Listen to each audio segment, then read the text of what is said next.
the reason why we're here. We are extremely fortunate today to have Frank Giampaolo with us. Frank is a resident of Southern California and has written some extremely important works of late. He has written 3 books: Championship Tennis, The Tennis Parents Bible, and Raising Athletic Royalty. And I'm just going to, real quick, just read a couple of, Frank is going to do 2 presentations this morning. One of them you have in your hand, which is Maximizing Tennis Potential. This is the Gold Player Assessment, more of an interactive type event. And I've been through this with Frank before, and it's really, really special. He will then do we'll take a short break, and then we'll do Raising Athletic Royalty as the second. That's actually a PowerPoint presentation. Again, very good. The Tennis Parents Bible will go into, or is just about done. It's in its 2nd edition, and that is a monumental piece of work. It is really something. If you haven't read it, as a USPTA Pro, you will be reading it because you're going to get a free copy of it, an ebook copy of it through the USPTA, and that happens on the 26th of January. Yeah, their newsletter. Okay, through the e-newsletter you get from the USPTA, there'll be a link there where you can download that work, and it's really good. It's in the 2nd edition. Frank's got a proof of it here with you, and this little pamphlet here will give a good description of that piece of work. And I won't take any of Frank's time here with this, but if you look at the pamphlet you got on the Tennis Parents Bible, you can see some of the quotes that he got from some of the most renowned names in tennis across the country and the world, for that matter. So, with that said, again, at lunch today, we're going to raffle off a few copies of the original Tennis Parents Bible and Raising Athletic Royalty. Frank is really special. You're going to enjoy this. So without further ado, I'm going to introduce Frank Giampaolo. Thank you. I don't know, do I need that? I don't need the mic, huh? What do you think? If you guys can't hear me in back, come on up in front if you don't mind, but I'm pretty loud, so. Yeah, if you didn't get a copy of this little pamphlet, the table of contents is 10 pages alone, but at least grab one of these, and I think it might be meaningful. Did everybody get a copy of this little package? Or how about these 2 little other handouts? Did you get these other Champster ones? No? Okay. If you didn't, don't worry, we'll have them sent to you if you want them. But I'm going to share with you the steps that I take whenever when I meet new families. And luckily I've been able to do this now around the world with the ITF coaching federations, and they're really big on the triangle of educating the parents, players, and coaches. And it seems right now in the U.S. anyway, we're a little bit behind. We haven't been educating parents. There's a lot of clubs that have no parent policy. Look, just drop off your kid and don't get out of the car, that kind of thing. But my opinion is kind of polar opposite. But we're going to have some fun with this first. And what I recommend, really simple, is when you meet new clients, fight off the urge to impair your knowledge right off the bat and start feeding balls and changing strokes. Instead, chill out a little bit and listen. Listen to their tennis IQ. Listen, try to figure out their personality profile, their desires, their weaknesses, their strengths, their efficiencies, deficiencies. And by doing that, I've been pretty lucky. At last count, the kids that I've been training in California, they've won about 77 national titles. From the tennis parent standpoint, my daughter started at 10 and played the adult US Open at 15. And so this stuff works. If you want to use it, I'd love you to take anything you can get out of it. So I'm going to try a couple new things that I've never done before too, because I kind of like this approach. This is the initial, and again, I'll give you a copy of this. If you need this, we'll send it to you. This is a sample of some of the questions that I'll sit down and ask the parents and players before we hit a single ball. Yesterday, I did 6 hours with a kid from Washington, D.C. They drove down, and we spent actually 3 hours working on this booklet before we even hit a ball. And this is a top kid in the nation, so it might be meaningful. So what we're looking for, though, is nonverbal clues. Okay, you're trying to figure out their personality profile. You're going to look at their facial expressions, body language, posture, volume or intonation of their voice. All these things are going to give you information as to what brain type this child has. I mean, it's kind of like a Myers-Briggs, and we'll talk about that a little bit later on today. So, did anybody already use Myers-Briggs when they profile their athletes? Not yet? Okay, we'll talk about it a little bit. I'll give you some insight as to how, the reason why some people play the way they do.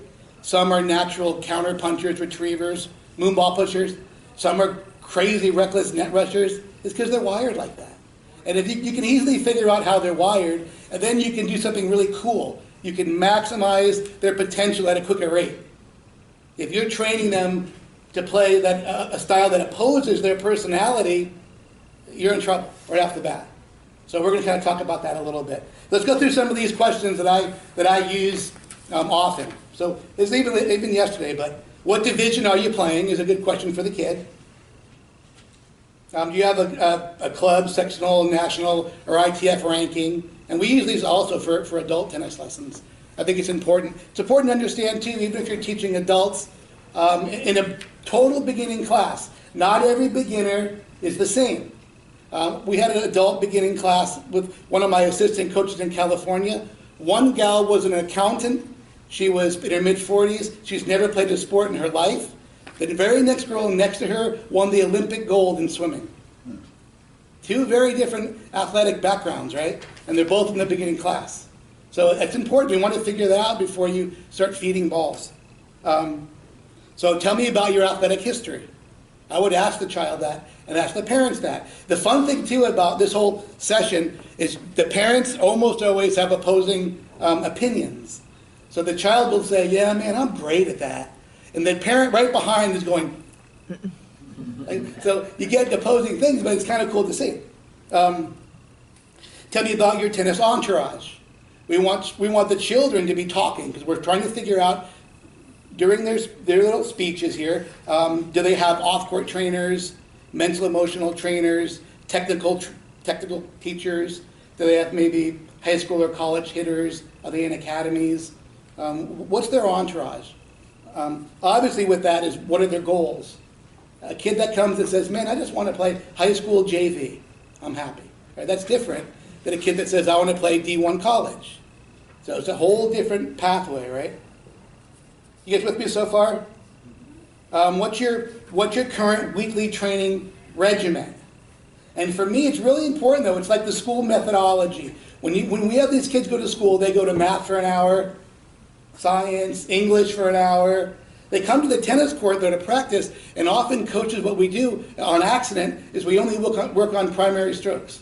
That's only one subject. It's like doing math class all day, every day for 6 years. So in tennis training, we're going to talk about it a little bit later, but we want you to cover all the components.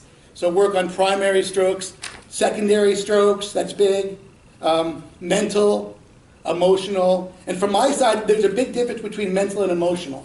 Because a lot of times parents and even coaches are confused. They go, my kid's not mentally tough. She can't handle cheaters. Well, that's performance anxiety. That's emotional toughness. So the mental side is the X's and O's of strategies and tactics. Like, do you know your own personal top 7 patterns? Do you know I call it your global strategy. Who are you? Like if you're Andy Roddick, you'd go to every city, whether Miami or Moscow, first round or finals, clay or grass. You're going to run your top patterns. You're going to do what you do best. Most kids don't know that. And it's our job as coaches to understand that part. So I think that's big. We want these kids to understand strategies, the mental side of knowing your game, but then also knowing how to beat pushers, retrievers, what are the best patterns, shot sequencing patterns to beat a pusher, what's the best patterns to beat a hard-hitting baseliner, that type of thing. And of course, can you guys name a few? What are some of the common performance anxieties that you hear from the parents after the match? Can you guys name a few? Well, we're going to make it more of an information exchange. So we want to banter back and forth a little bit more when we do this kind of stuff. It's more fun for me, and then I learn a lot more. Then I get to go home and steal it and tell everybody. No, but all right. So performance anxieties. What do they say? You guys get the same calls I get. My kid was up 5-2. They choked. My kid was cheated out of the match. the person hooked 3 times. But if you have the parents charting, the parent can go, yeah, well, honey, you were hooked 3 times, but you made 68 unforced errors in the same match. But it's important if the parents are educated. There's a lot of performance anxieties, but we'll be covering that stuff a little bit. So, a couple more of these questions that I think it might be meaningful if you start your lessons. And when you do your initial lesson, try to do it with the parent and the player. Because I guarantee you, if you're listening to the parent, they're going to love you. If you tell the parent, butt out, you're already in trouble. You'll have a better time. So listening is kind of big. Tell me about your pre-match preparation. That's important. We're going to be talking about how like Rafa Nadal morphs into an athletic warrior before the match. We'll cover that a little bit. What style of opponent do you hate to play the most? That's a big question, because if you have a kid that comes out, let's say you have an academy, and the kid and the parents go, we can't beat moonball pushers. I just hate playing moonball pushers. It's not in their best interest to put them on court 6 and have them rally hard cross court. That's not going to ever help beating a moonball pusher. So we have to customize it to the kid's personality. I'll do a few more of these. Again, if you want this list of questions, we'll send it over to you. What's your shot tolerance level? Is it like a Serena that like they hit 4 or 5 balls a rally, or do they want to hit 20? It's interesting though. You see certain kids and there's a long 10, 12 ball rally, and one kid is thinking, "Man, I am going to kill somebody if this comes back one more time," and the other kid's going, "This is great. It could go to 30." And they're totally different personalities. So we want to figure that out a little bit before you kind of get into the lessons. Do you enjoy surprises or avoid surprises? Are you comfortable being spontaneous or deliberate and more regimented? Anyway, so we'll get that out to you if you want that. But try to start your lessons off with asking questions instead of imparting your knowledge. I think it might be meaningful. All right, so you guys okay with that little intro thing? All right, let's go for this. Again, what I recommend is begin to educate the tennis parents a little bit as well. And you'll see later on, we'll talk during the PowerPoint, how it's really powerful. You're going to keep students in the game longer. Some of the benefits might be you're definitely going to maximize player potential at a quicker rate if you do this. You're going to keep people in the game. So everybody talks about the 10 and under and growing the game, keeping people in the game and getting people to start to play. Well, you've probably heard the stats that 70% of the athletes quit by 13 or 14. 70% quit sports. And guess what the number one reason is? Any idea? Number one reason for why kids quit playing sports. Not the baseball. It's not a sport. It's parents. It's crazy parents. That's the number one reason in every sport. So anyway. All right, so I'm going to share with you this little package. This is just a real basic one we do with real big groups. The one we do with privates is probably 10 pages longer, but let's go through the basic one all together. And again, we'll make it more of an information exchange, so you don't need to hold your hand. Just shout out any questions or any answers that might help everybody, okay? All right, fast forward over to the very first chapter it's called Organizing Your Career and Your Team. You can skip the intro. I'm going to give you the quick version. The child's going to circle on a scale from 1 to 10. 1 if they think they're really super crummy, 10 if they think they're great. And there's all these different components. The first component is how organized are they and their knowledge of the team. So I want to know about parent-player relationships. They're going to circle their feeling. And usually there's one primary tennis parent, right? That will take them to lessons, take them to tournaments. Player-coach relationship. I want to know about that a little bit. I want to know how many coaches they have and which coaches. How many people here are tennis club directors? Is everybody director? How many are still teaching on the court though?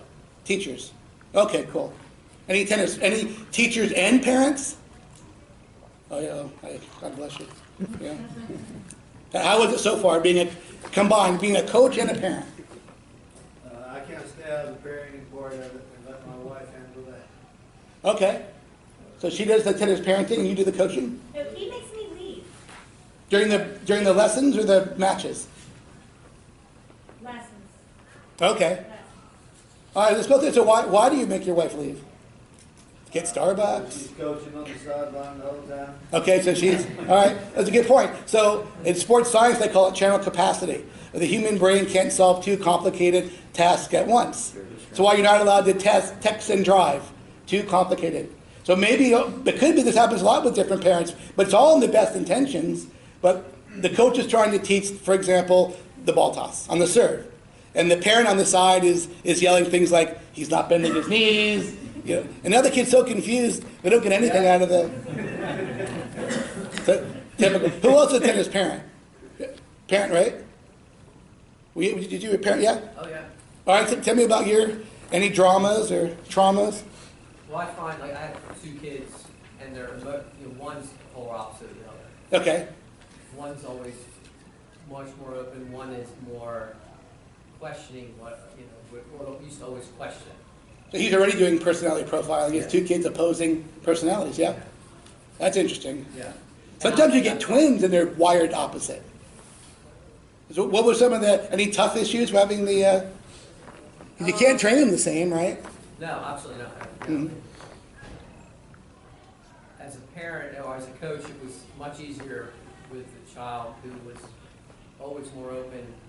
And I think she felt she could distinguish the difference between a parent and a coach. Okay. Better Good point. than my son would, basically. Is that one of those issues where they might accept the same information from somebody else, but because it's coming from the parent, it's a little bit tougher? Well, I think for one, yes. For Yeah. the other, no. Okay. Let's go into that a little bit, because it's understanding your personality profile or your brain type. John Neednagel has a great book called Your Key to Sports Success, and he talks about the pros on the tour, how they're wired, and how they play because of their personality profile. But is it okay if we take a minute and kind of go through this brain typing and how it might affect you? I guarantee you, you'll be light years ahead of the club up the street if you start using this a little bit more. This is another handout that it's called Mental Predispositions that we can send you if you want it. I'm going to just cut to the chase and go to the back. Let's talk for a second about Myers-Briggs. There's 16 different personalities in the world. 16 different ones. There's 4 different groups of 4. And how players are wired, it just determine kind of how they problem solve, how they see the world. So let's go through a couple of them just for fun and see if you can pick out your own personal brain type. Okay? See if you can pick it out. Here's the first 2 in the categories. It's introverts and extroverts. So introverts are comfortable lying back and then retaliating. They need alone time to recharge their batteries, and they prefer to be in their inner world. Any introverts or do you guys have any students that are introverts like that? All right. How about extroverts? They enjoy making things happen, as they prefer to initiate the action, and they gain energy by bringing people together. They love being with people. They can go to a party, come home, go to another party. They love being around people. Any extroverts in the room? Yeah? Okay, good. How many? Interesting, with tennis teachers, about 80% are introverted. But you get a guy like Vic Braden, massive extrovert, Pied Piper, and that's a whole different personality profile. So if you're a teaching pro, try to nurture your extrovert side a little bit more. But if you have a player on the court, think about this. Introverts, they're comfortable laying back and then retaliating. So what style would that beginner most likely benefit? If they're morphing into a player, what style would they like? Kamikaze net rusher or counter puncher? Right, comfortable laying back and then retaliating. How about the person that wants to make things happen when they want to initiate the action? The extroverts. What are they going to probably do on the court? Yeah, they're going to make it happen, man. They're going to go for winners. They're going to be kind of more of a bold player, offensive player probably.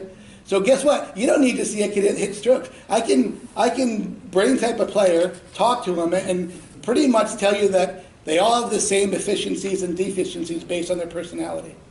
So let's go to the next one. Sensate versus intuitives.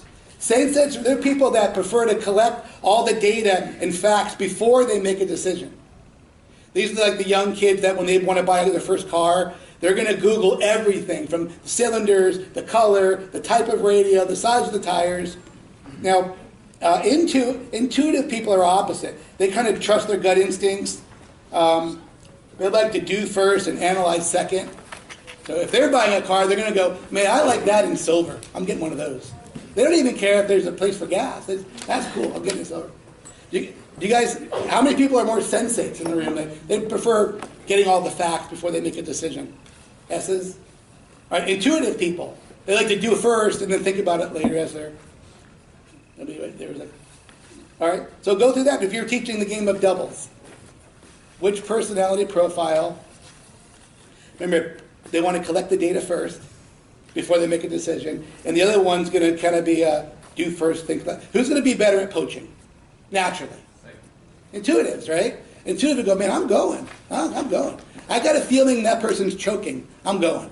Intuitives. Sensitive are like, I don't know. I got to test the wind. I'm not sure yet. And then they want all the facts before they go. Then they get to no man's land and volley at their feet.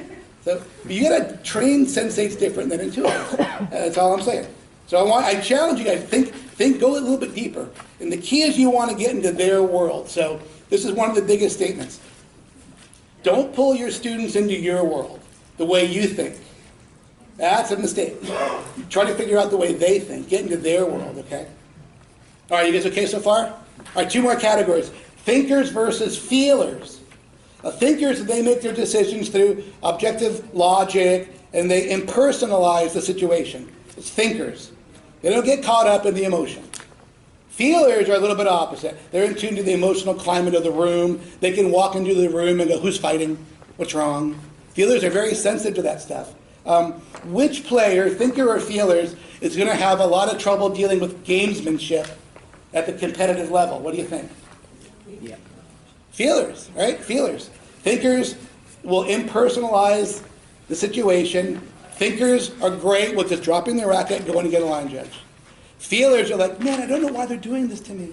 Why are they accusing me of cheating? I didn't cheat. Did I really cheat? Maybe I didn't cheat. And now, remember channel capacity. Now they're so worried about the drama of the hook, they can't think about the performance goal of just serve to the backhand. So people that are creative line callers or kids that cheat, they're smart. They're using channel capacity. They're taking the opponent, they're pulling their brain out of their performance state of mind and pulling them into the drama.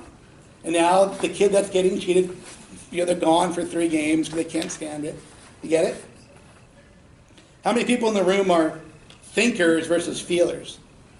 Who's a thinker? Okay. Feelers. Is anybody wired opposite your spouse? Yeah. It's interesting how when you're wired... That's a whole different topic. But I got to tell you, though, when you are working with the families, often, though, the parents are wired different than the children, but parents aren't aware of this. So you can get a very rigid sensate judger, and they're like, I told you to be ready at 9:12, and it's 9:13, and they're totally mad, but the kid's a perceiver. The kids are kind of more found in the future, but they're wired different. So I think it's important to go through it and have the parents brain tech themselves, too. A lot of this is in the book that I have called Raising Athletic Royalty. And that's kind of like a script for what the parents should be saying compared to what they do say. And you've heard it all before. But all right, last category. If you can judge yourself, this is great. Judgers versus perceivers. Judgers are people that prefer structure. They want things settled first, orderly, precise. They normally like to make a list before they do things. They prefer work before they get to play. Perceivers are opposite. They're adaptable. They're flexible. They're perceivers. Their thoughts are often found in the future. So now think about this. You're coaching a tennis player. And if they're a perceiver, if their thoughts are often in the future, not in the present, how is that going to affect them when they get up? They're in the finals. They're up 5-2 in the second set. What's a perceiver thinking about? Where the trophy's going to go in my room, right? What's my ranking going to go to? What are my friends going to say? Now it's 5-5. They blew it because their brain is not in the present. So it's important. If you know how they're wired, you can cut it off, and you can cut it off in the past and fix things before they even have trouble. Last week I was My wife and I are kind of a little bit opposite too with this stuff. But she's a judger, I'm a perceiver. But actually, that's one of the reasons why these books are finished, is because my judger wife does all the editing. And I'm the perceiver, I have all these big ideas, I'm like, oh God bless her, I can't finish this. And she's good at that kind of stuff. But so a friend of ours said, called us at 6 o'clock at night, and they go, we're going to go to the movie. You guys want to go with us to the movie?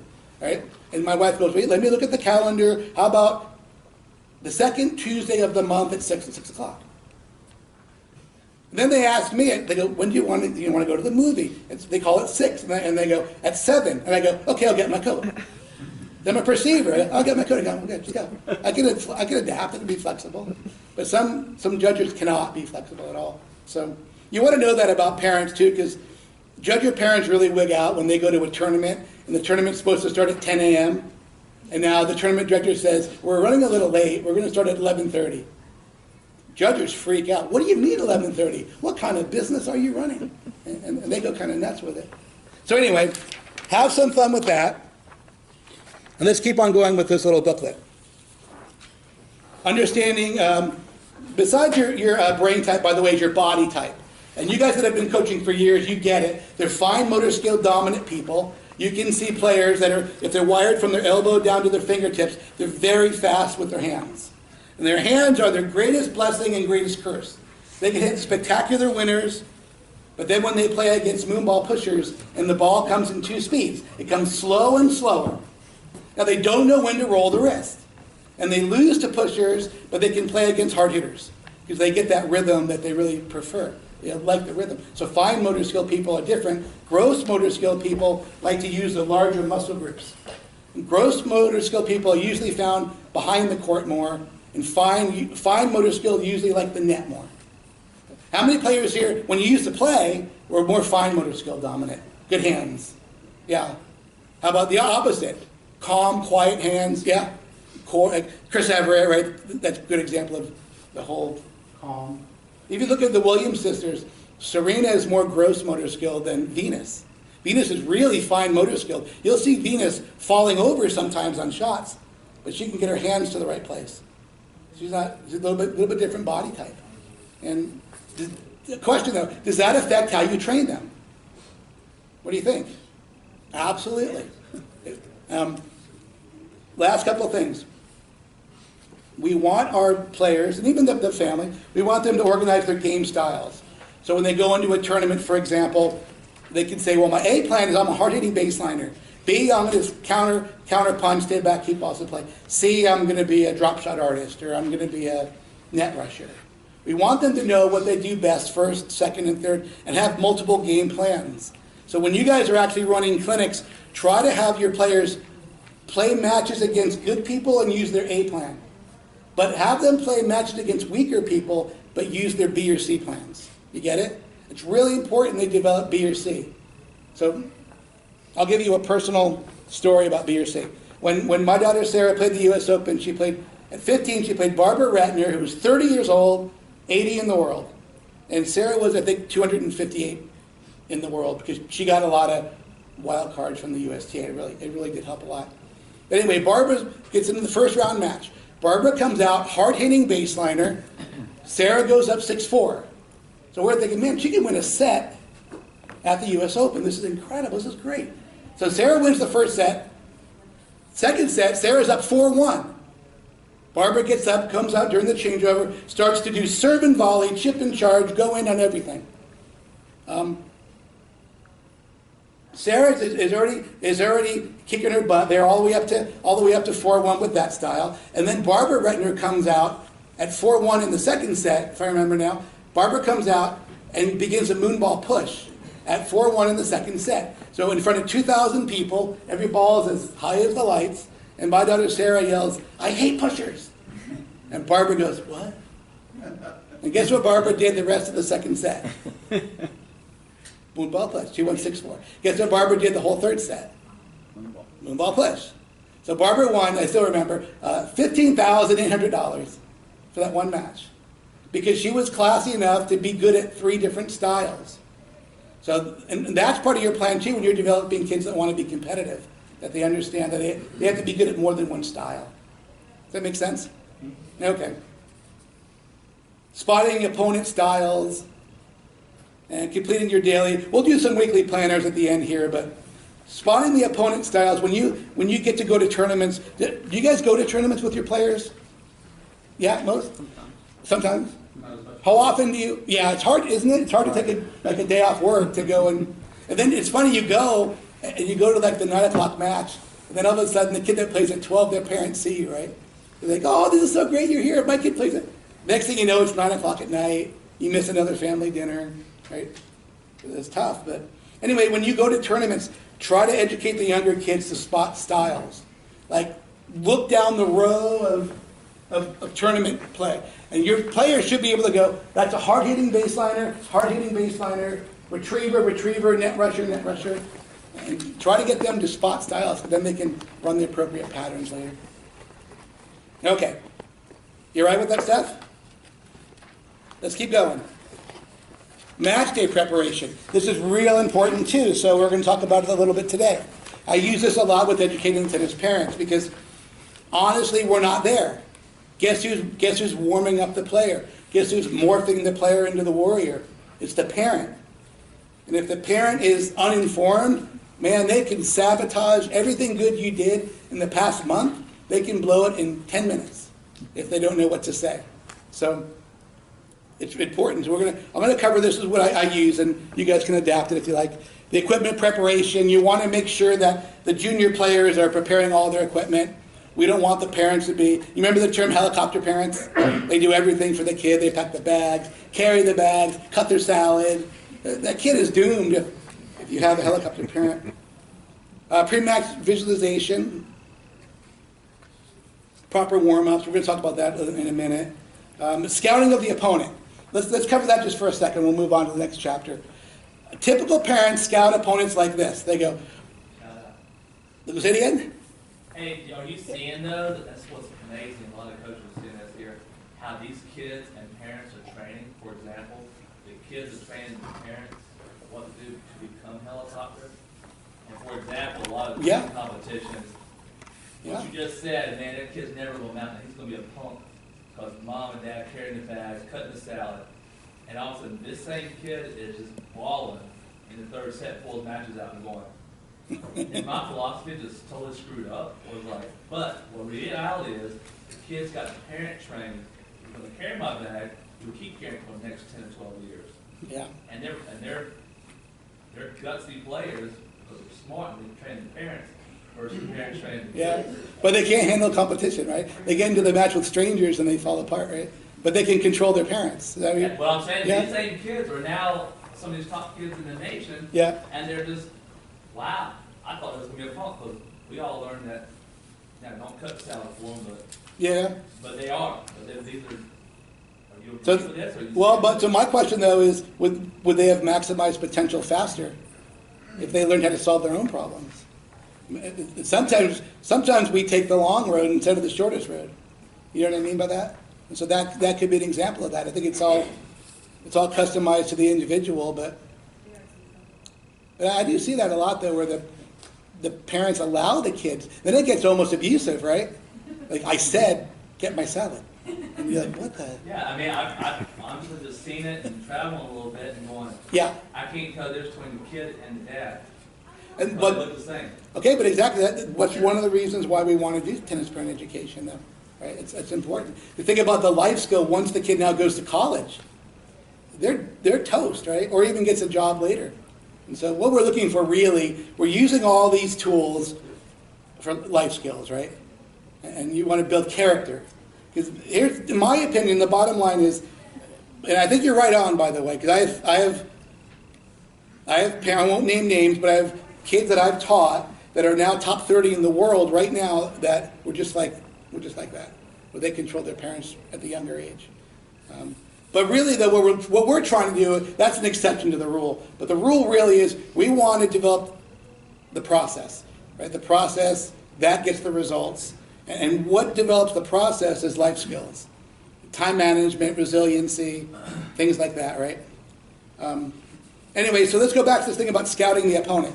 So what unfortunately, a lot of parents do is they say things like, okay, honey, this girl is ranked, 80 spots above you. They've never lost to anybody you know. They've already won the Charlotte Open and the Greenville Open, and they won 2 nationals. Good luck. That's how they opponent profile. That's silly. The kid's going to not be able to even walk to the court. So scouting the opponent, and you guys can help if you're in the lesson with the junior, help the juniors understand this, but you want them to be scouting the style of play. Okay, I'm going to be playing a hard-hitting baseliner. What are the strokes, weaknesses, and strengths or movement? What's the opponent's favorite patterns, if you can pick out favorite patterns? Frustration tolerance level. This girl or guy seems to be getting 4 or 5 balls in. She has no backhand, that type of thing. So there's different forms. You guys as coaches, we all think scouting the opponent sounds like this, but really the reality that the parents are doing some really wicked stuff out there. Okay, you guys okay so far? Let's go to the next little chapter. Primary and secondary strokes. Great chapter. And by the way, if you're in the business of increasing revenue, you're going to do way more lessons if your parents, the tennis parents, are educated. Let's just go look at this, for example. Primary and secondary strokes. So here's the analogy. You have a paint set, and we're talking about just painting for a second. We go to the Staples, we get the primary strip of paint, but it only has a black, brown, blue, green, just primary colors. Now, if you're painting with only primary colors, your paintings are always going to be intermediate. If you could be in the old folks' home, 92 years old, your paintings still are, you're painting with primary. But if you paint with primary and secondary colors, if you don't have one green but 12 versions of green, now you learn when and where to use the different versions of green. Secondary colors, now your paintings are lifelike and you can even make money painting. Well, exactly the same analogy is used with tennis. You don't want to just train primary strokes, you want to train secondary strokes. Because players need secondary strokes to beat moonball pusher retrievers and things like that. So from today forward, let's kind of look at it like this. Your players don't have a forehand. They have 5 different forehands. They have the drive. They have the high and heavy arc, like the Rafa Nadal, 6 to 8 feet over the net, that takes it up out of the opponent's strike zone. Develop your short angles. We nickname them side door shots. You hit a ball that rolls over the sideline. It might get the retriever away from the baseline. Slice, your defensive running slices, drop shot slices, lobs. And we all know this stuff, but we don't really categorize it enough. Same thing with backhands. You have 5 different backhands to teach. You have 3 different serves to teach. In volleys, we don't just have the person stand at the net and do traditional punch volleys, but they have to do transition volleys, swing volleys, drop volleys, right? So you get the idea that these are all tools in their tool belt, especially if they want to play higher levels. How many players here, how many coaches here, how many of you guys teach players that are only hobbyists? That's it. They just want to be hobbyists. All right, how many people teach competitive levels? Like, okay. And how about players that do want to play college ball? Maybe not just competitive high school, but college. Do you even get people that go, yeah, we want to try to be on the pro tour? Did anybody here get any players that have high aspirations like that? A whole bunch of 10 Most of 10 unders for you? All right, good. Yeah, interesting though, this is one of the comments I get most of the time when I do big tennis parent workshops. Here's what parents say. My kid's 16, why wasn't anybody telling me this when my kid was 10? This is your job. You do this stuff early, you'll keep them for a lifetime. So it's pretty big. All right, so let's go to the next chapter. We're going to kind of wind down a little bit. See the on-court emotional issues?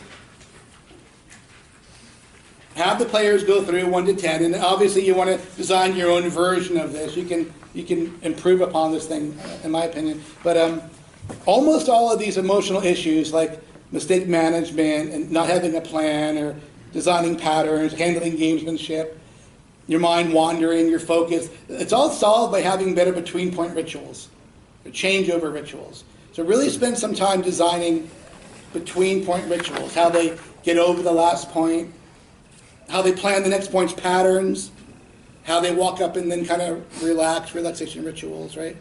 Make sure that you talk about that to your players and parents. And by the way, when I talk to players, even top nationally ranked kids, about rituals, they almost always talk about external, not internal. External is, they go, yeah, I look at my strings, and I go to the towel, and I get a drink. But internal would be, the thought process. So, let me give you an example of the thought process here. This is a couple years back, Ryan and Skylar were playing at my club, and they're sparring, and Skylar's never won a national, but this kid's 14 and can hit 100-mile-an-hour serves at 14. So big, strong player. But the other kid's already won 3 nationals. So we'll go through, here's the situation that day between point rituals. Skylar hits a big kick serve out wide, and Ryan goes out, hits a defensive slice backhand. Sky runs in, nails the volley into the alley, and just chucks his racket down and goes, see? That's why I suck. I can't volley. I'm so bad. And I try to go talk to him, and he puts his palm up like, dude, I don't want to talk. Shh. And then he double faults, loses the game. Well, a couple of games later, the other kid, Ryan, hits the same kick serve out wide. Skylar reaches out, slices, defense. Then the other guy, Ryan, runs it, hits the same volley into the same alley. Same mistake. Turns and smiles on the way back. And I'm thinking, I gotta see this. I gotta hear this. So I walk over to him and I go, what are you thinking? He goes, well, didn't you see it? Skylar has no high backhand. Whenever I need a point on the ad side, I'm going to kick it up to his backhand. So he didn't even mention the volley he missed. He mentioned the optimistic, positive things, right? So that's kind of what we want. We want to teach our kids about between point rituals is spot the optimistic things you're doing correctly. If they might hit 5 great shots, miss a volley. Instead of whining about the volley, talk about the 5, positives. All right, you guys okay with that? Let's look at the emotional component. Teach the mental component. I think it's really important that you design patterns to beat every style of opponent. So you guys help me out. I'm a beginning parent, for example. What would you recommend if the parent's calling you after the match, go, she did it again. She lost to another moonball pusher. What do you think that player should develop? What are some of the skill sets they could use to pull a pusher out of their game plan? What do you think? You guys tell me. What would you tell the parent and the player? What would you start working on? How to beat a moonball pusher retriever. Any patterns? Come on, you guys. Would rallying hard back and forth help? No. Inside short angle? out. Yeah, inside out. Yeah? Good, great. Yeah. Try to use this image as an analogy for the parents. The moonball pusher is like a goalie in soccer. Now, as long as the goalie is standing right in front of the goal, you can't score a goal.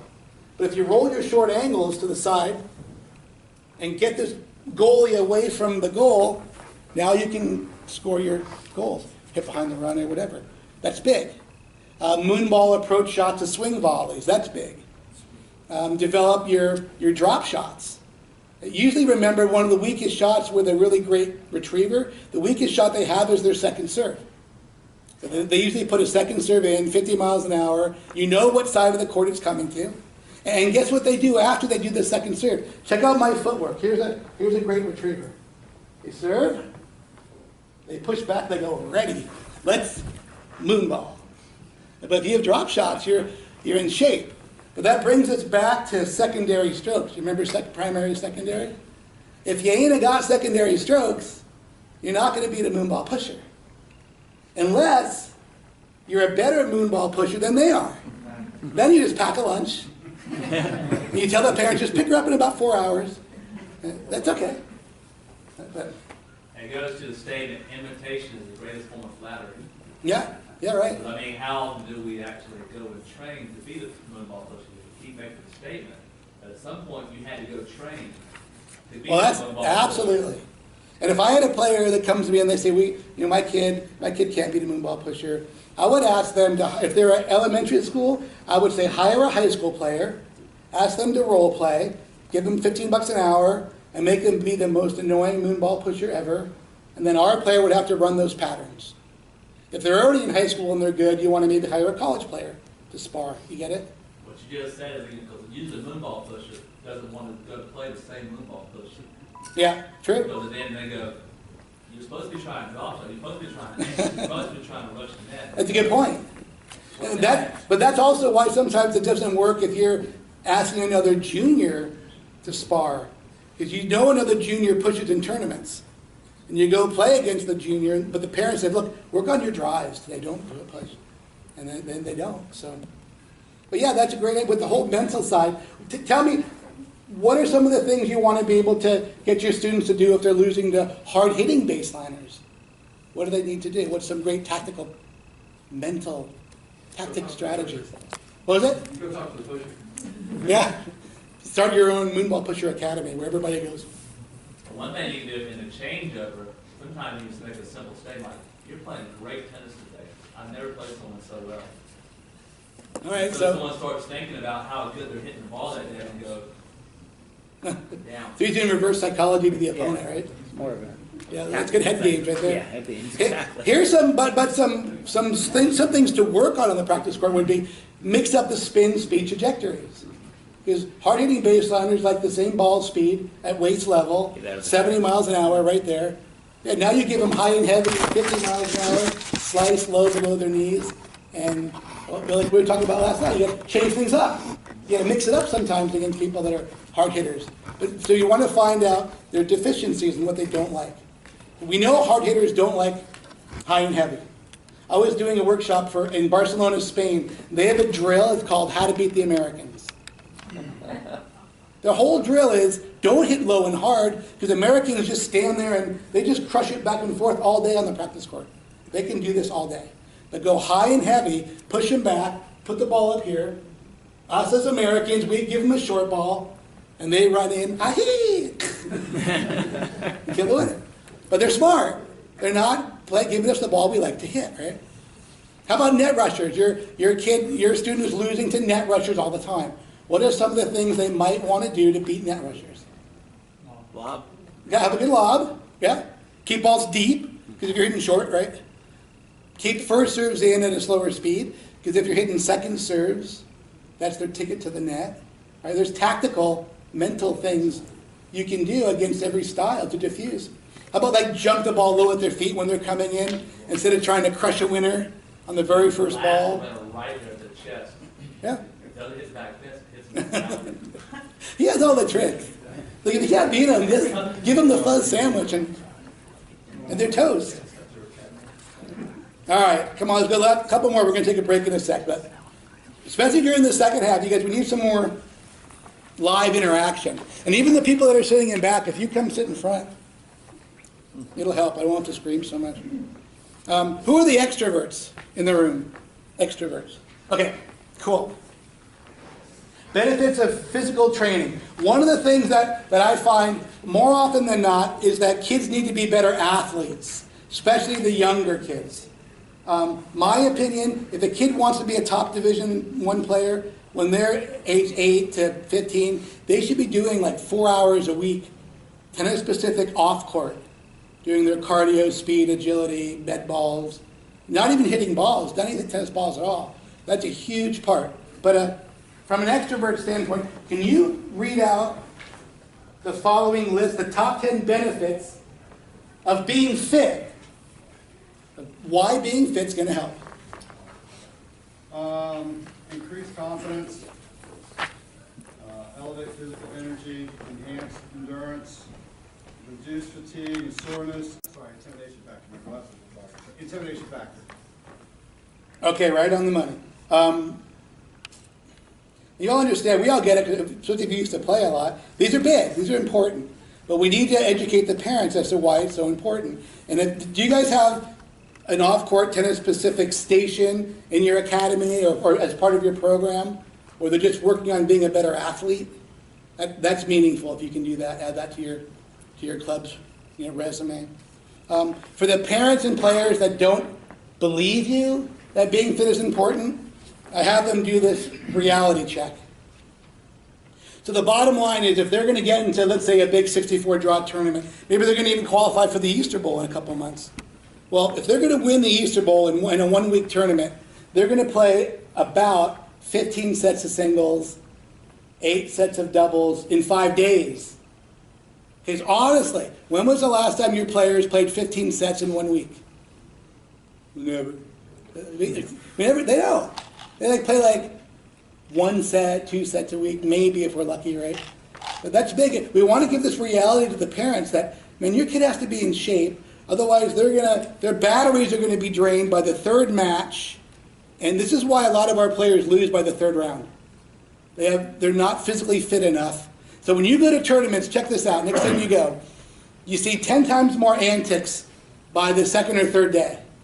First day, people are pretty cool and chill. By the 3rd day, they're throwing rackets, cursing, yelling, because they're too tired. They're too tired to even be out there. Their whole train of thought is not how do I beat this toad? It's how do I get to my towel? I'm dead. This is great. So that's big. Being physically fit is big. Okay, flip over. Weekly planners.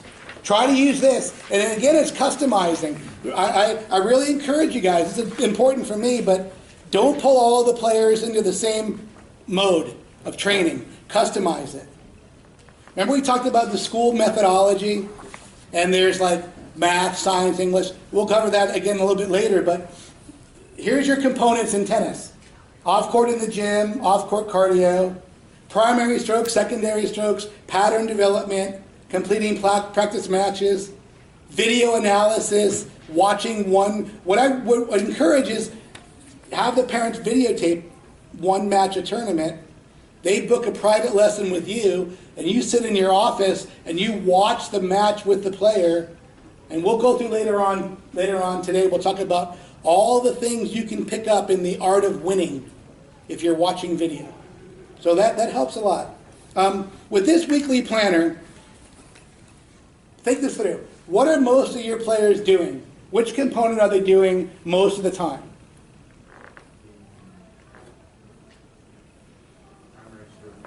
Yeah, primary strokes. And we almost get to the point where players train 15, 20 hours a week, and they're doing 18 hours of just primary strokes back and forth. And that's probably not going to develop a well-rounded player, right? So try to hit all the different components.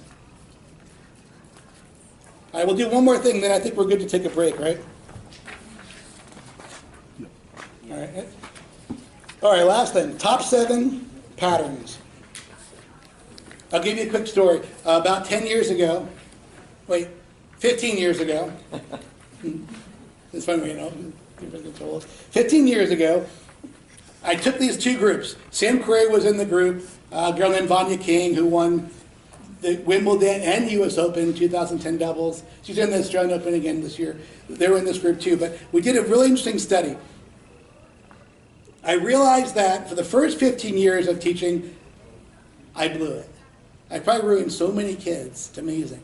But here's where we found all this out. We took 2 groups. We trained one group the old school method, which was go out, do mini tennis, rally cross court to each other, rally cross court the other way to each other. One guy goes to the net and one girl, and you hit right to that person. Then she puts your finger up, you lob short right to them. Now you're practicing. Are you practicing in the manner you're expected to perform or not when you're doing that? What do you think? Not. Is tennis a game of catch or keep away? Keep away at the higher level. So I blew it. I've been playing catch for 15 years. Anyway, with this group, we trained one group that way still. For 6 weeks, the other group, all we did was this top 7. We never let the kids rally.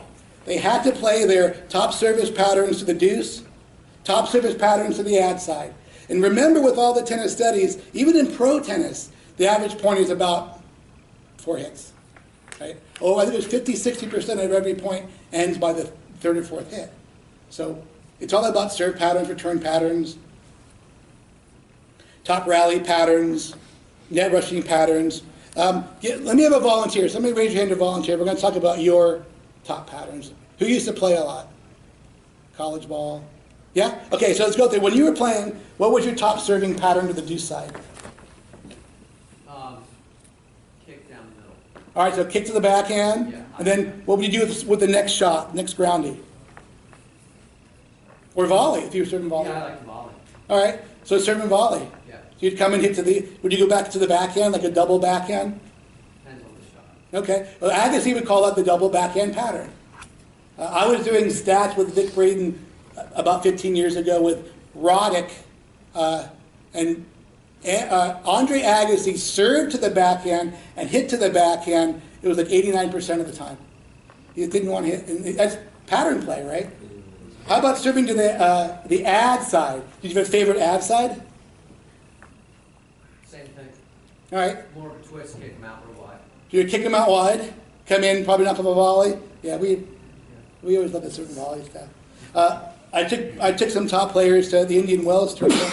Rafa was playing Ryan Harrison, and they're charting top patterns.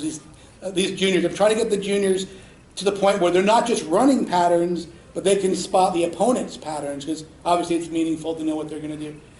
Rafa did, I think it was 88%. Rafa would do a slice serve out wide, and then the inside out. He did that exact pattern, 88%, won 3 and 3, saved all of his battery life for the next round. Get it? Running your patterns. Have your children practice running patterns, not just hitting to each other. How about your favorite position and return a serve against a first serve? Do you have a favorite place to stand and a step or two behind the baseline, but moving forward. Okay, so you're going to move in when you hit. Are you trying to go hard up the middle? Are you going cross court, depending on the ball? It changes, depends on where I'm in the match. Early in the match, I'll go more right at them and then expand it as I get. Cool. That's really cool. I heard Ivan Lendl call that the accordion theory. That's what I call it. Yeah.